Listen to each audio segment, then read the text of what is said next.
Hey, shalom everyone, this is Chris Shoemaker, also known as Yehuda Ben Shomer, and welcome to the Daily Drosh. Today's Daily Drosh is taken from Matthew chapter 8, verses 18 through 20, and I'm going to be reading from the Jerusalem Bible. It says, when Yeshua saw the great crowds about him, he gave orders to leave to the other side. So they're going to cross Lake Tiberias, basically. One of the scribes, now a scribe had a high reputation in the community. He was well known. He was well respected. He was an expert in the law of Moses and in Jewish customs and traditions. He was a sought out person, a well paid person. So he was probably well off and well to do. And it says one of the scribes came up to Yeshua and said to him, "Master, I will follow you wherever you go." Right here, he was offering himself to be Yeshua's disciple, his student.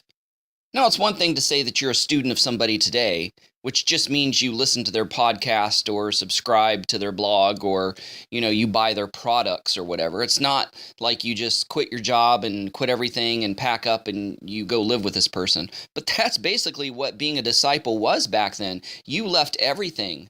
You left your profession, you left your home, you left your family and friends. You went wherever the rabbi went. You ate what he ate. You lived where he lived. And, obviously the scribe was very impressed with Yeshua's teachings.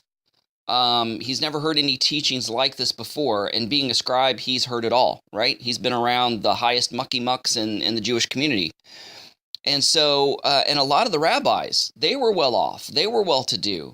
They had money, clout, power, and reputation. And maybe this scribe was kind of getting the wrong impression. He thought, this Yeshua, he's going to be famous. He's going to be the greatest rabbi of them all. And I want to get in on it on the ground level. I want to ride on these coattails for a little bit. It says, Yeshua replied, "Foxes have holes, and birds of the air have nests, but the Son of Man has nowhere to lay his head." He was basically giving this scribe a warning. He's like, "Oh, you want to be my disciple, do you? Well, guess what? I don't have a home. I don't have a car. I don't even have a donkey. I'm on foot all the time. I don't have a roof where I could sleep under. I live and I couch surf. I go from house to house. At least the animals, even animals are better off than I am because foxes have holes, birds of the air have nests. But me, I don't have any place to call my own. I have nowhere to lay my head. You think following me, you're going to get wealth, health, and prosperity and be famous? You got another thing coming. Later on, Yeshua said, you will be hated because of me. You won't get rich. You won't get famous. You won't get liked. You won't get popular for following Yeshua. The exact opposite happens. So it begs the question.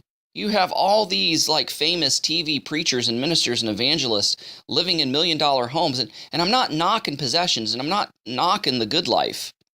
There's nothing innately wrong with having wealth or, possessions. It's if you let the wealth and possessions take the place of God and become an idol. But it begs the question. You have all these famous TV preachers and evangelists and ministers living in $1 million homes, have jets that they fly across the country with and big fancy cars and staff and servants and everything. Yeshua said, and they said, well, they preach wealth, health, and prosperity, love and trust Jesus, and you can be like me, you can have what I have. That's not true, man. That's not the gospel. That's not what Yeshua himself said. Yeshua said, if you follow me, you want to be my disciple, if you follow me, look, foxes have holes, birds of the air have nests, but the Son of Man has nowhere to lay his head. Yeshua wasn't a rich guy.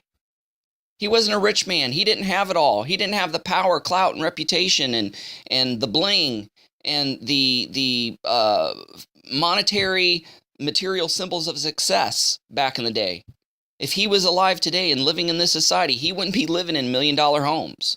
He wouldn't be driving fancy cars or crossing the country with jets. That just wasn't his style. He cared about people. He cared about the message more than what the message was wrapped up in. So, continue to be humble. Don't look to get monetarily, physically wealthy and rich because you serve the Lord. The opposite's going to occur. He says that you will be hated. They're going to chase you out of the city. They're going to chase you from one town to the next. You know, those who endure to the end shall be saved. They might even kill you. That's not what I'm seeing in pop culture, modern day Christianity, on TV and stuff. So there's some charlatans out there, along with a whole mess of pure, good, genuine people. It's just sadly that the rotten apples seem to get more attention than the good apples that are in the barrel. So just don't knock faith, don't knock Christianity because of these charlatans and these people who are getting rich off religion. They're not true disciples of Yeshua. They got their priorities mixed up, and don't get sucked in by their teachings. Anyway, that's just something for you to think about as you go out throughout your day. Go out there and have a great day. Thanks for listening. Shalom and Shavua Tov. Yo, you've heard of Straight Out of Compton, but have you ever heard of Straight Out of Context? Straight Out of Context is a new video series on the Ray Bash Gatan YouTube channel, and it highlights how we take scripture out of context, but does it in a very humorous way. Check it out. Word. Peace out.